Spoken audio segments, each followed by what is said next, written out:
मैं अपनी बातों पे आता हूँ, आप सभी को धन्यवाद देते हुए।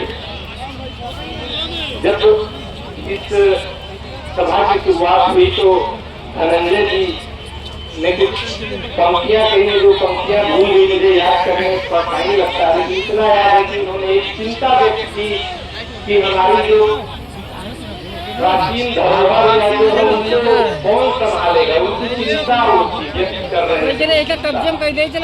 और वो कौमी वजह ज्यादा सुनाई यार का आज के समय में।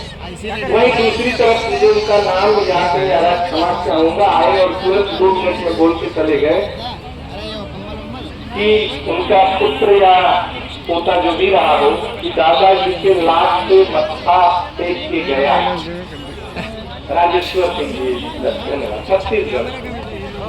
इसमें उनकी आशा दिखती है, जो वो चिंता व्यक्त किए थे, वो लड़का आशा देख रहा है कि वो मैं देखूंगा मत्था टेक के, मैं उसको सहेजूंगा, मैं उसको संरक्षित करूंगा और मैं अपने अगली पीढ़ी को उसको ट्रांसफर करूंगा, क्योंकि ये जरूरत है जो हमें मिला है, हम उसको जाके आ गए अगली पीढ़ी को स्थानांतरित करें, ट्रांसफर करें, जो बहुत बड़ी चीज है।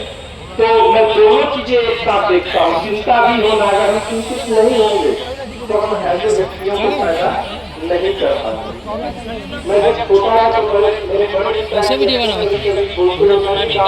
देहात से जुड़ा हुआ व्यक्ति हूँ, ज्यादा दूर मेरा घर गाँव नहीं है, तो बोला करते थे उत्थान पतन के झूले में संसार झुलाया जाता।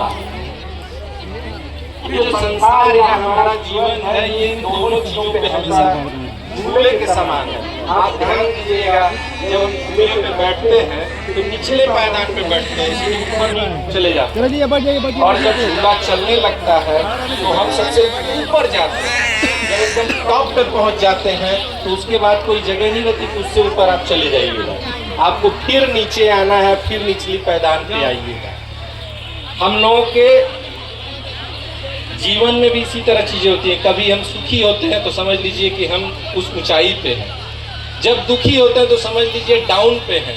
और कभी भी निराश नहीं होना चाहिए, क्योंकि जब नीचे आ गए तो झूला ऊपर की ही तरफ जाएगा, और जब ऊपर है तो ये भी मान के चलिए कि अब हमारा नीचे भी जाएगा, 4 दिन लगे 10 दिन लगे, तो घबराना नहीं चाहिए। अब मैं इसको बौद्ध धर्म से जोड़ता हूँ। क्या आपको लगता है कोई भी धर्म, दुनिया का ऐसा कोई भी धर्म हो, जब अपने टॉप पे पहुंच जाता है, जब अपने ऊंचाई पे पहुंच जाता है, क्या बुद्ध का